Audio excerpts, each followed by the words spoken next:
I've found myself growing close to my friend's mom, and it's causing me a lot of distress. I'm too embarrassed to talk about this with anyone I know, so I'm posting here on the internet for advice.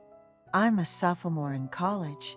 While my college life has been fun, I find my courses incredibly dull. I'd considered taking a semester off, but my parents were adamantly against it.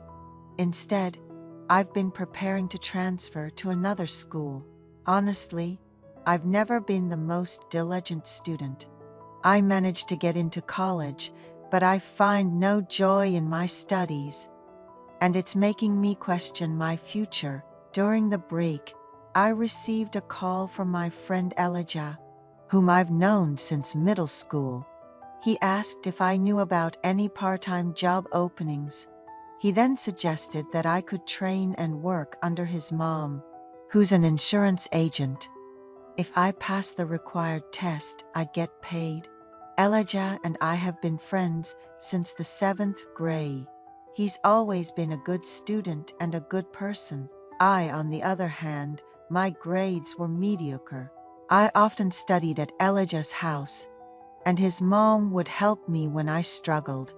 My grades improved significantly, and my mom liked the idea of me spending time with Elijah. Elijah lived with his mom and younger sister. His dad was rarely home as he was running a mushroom farm with his grandfather in the countryside. Elijah's mom ran a study room at home, which I believe influenced Elijah's academic performance. She was a beautiful woman who was popular in the neighborhood due to her excellent tutoring skills and her ability to help the students improve their grades.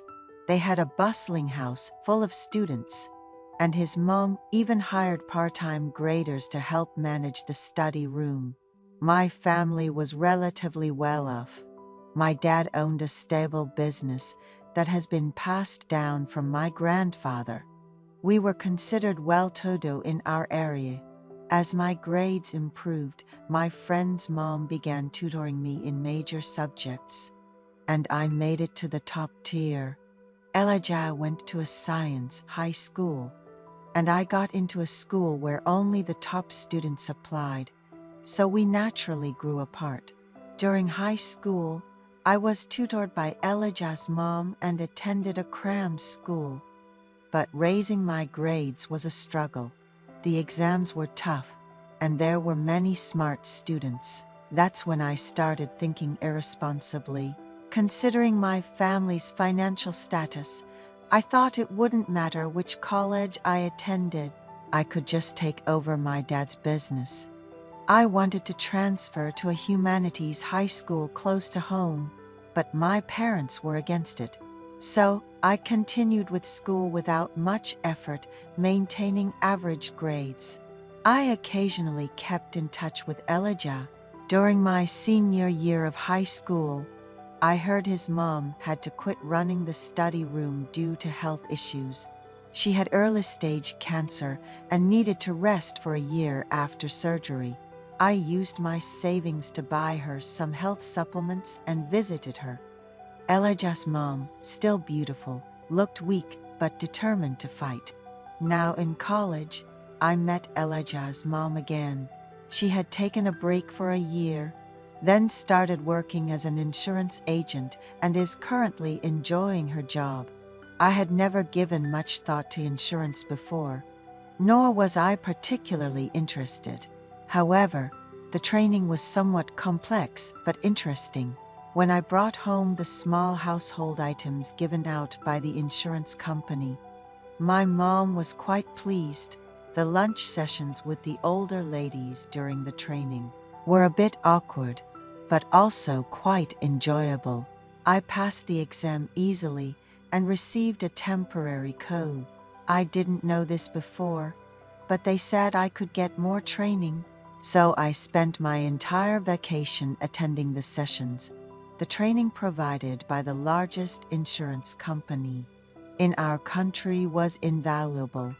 I thought that receiving such education at a relatively young age would be a great asset. I had no plans to do sales, but I diligently collected the snacks and kitchen supplies provided by the insurance company aside from the training fee. Then there was a promotion at the sales office. They said that if you get various certifications after the training, they offer a trip to Dubai to the person who introduced the program and the person who was introduced. If you can't go on the trip, they will give the average salary of a worker. Elijah's mom encouraged me to study hard and get certified. And I studied diligently, thinking about when I would have the opportunity to visit Dubai. As a result, I got all the certifications that insurance planners get, and ended up going to Dubai for 4 nights and 5 days. Until then, Elijah's mom was just a friend's mom. It was so great for the planners and trainees who introduced their acquaintances because of the promotion to gather in one place, stay at a top-tier hotel, and enjoy a reward vacation. However, Elijah's mom made a suggestion to me, who had no intention of selling. She asked if I had any thoughts of learning the job by following her. I said I didn't have time to follow her around because I had to go to school as a sophomore. She said that customer consultation hours last from morning to late at night. But I don't have to follow her all the time, just come when I have time. She said all I had to do was observe how she did the consultation when I could follow her, and she would pay me an hourly wage whenever I did. So I started going with her to meet clients. When she met clients, she introduced me as a trainee, and the clients, seeing me neatly dressed in a suit, complimented my good looks. Elijah's mom, being only 2 years into her career, was great at explaining the products to the clients and made contracts that fit the client's situation well. There was another reason why she took me with her. She had times when she had to meet middle-aged male clients, and occasionally, after explaining the product at a coffee shop after work, she would have to have a drink with them. She honestly told me that she had difficult situations when she met male clients alone. She said that she had to give up on the contract and barely escaped the situation. When she had a meeting with a male client, having me by her side made her feel more comfortable. Even though I'm young, I felt sorry for her. When I thought about how I served as a sturdy shield for her, it was a relief to know that if I ever started working in insurance and had to meet female clients alone, she would be with me. Meeting with her once or twice a week and learning on the job made me realize the pros and cons of insurance planning, which was very beneficial. And I'm embarrassed to admit it, but I began to feel attracted to her. Around the time I started to feel excited every time I saw her dressed up in a beautiful suit, an incident occurred. That day, a couple came for a consultation. They were acquaintances of her classmate, and their rude behavior towards her really bothered me. Even though business involves pleasing people and making contracts, that couple was incredibly annoying. Usually, when you meet with a client for a meal or a cup of tea, the planner covers the costs because the commission they receive from the contract is much larger. However, it felt like that couple came out just to get a free meal and drinks without even properly listening to the insurance product explanation. She explained everything sincerely without showing any signs of discomfort, and the couple said they would think about it more and went back home. When we were saying goodbye and paying the bill, I heard the couple saying, "What's with them? They look like they have a big age difference. Are they dating?"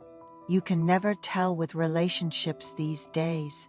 I approached the rude couple to say something, but she stopped me by holding my hand. That day, we went to a beer house for a second round, and she told me that a variety of things happen in sales. She said that some people cancel even after signing contracts, and some people rush to sign several insurance contracts at once. She said that she still enjoys and loves meeting people, but her drooping shoulders looked lonely. She asked me, "Elijah, do you have a girlfriend?" And I told her that I had one girl I met through a group date during my freshman year, but we broke up before even making it to 100 days. Then she asked, "So you don't have a girl you like?" And when I asked her if I could be honest, she said, "Yes, tell me." I confessed, "Actually, I started to have feelings for you."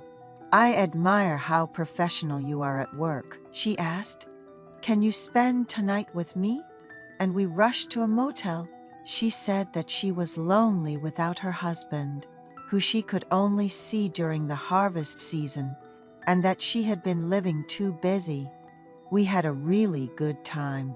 She said that she only knew one man her whole life and that she was scared to have this kind of experience. We decided to meet casually. We sometimes go to the sales office and act so the other planners don't notice. Of course, it's a secret from my friends. I don't know how long our relationship will last, but I enjoy this time I spend with her, who was always so kind to me.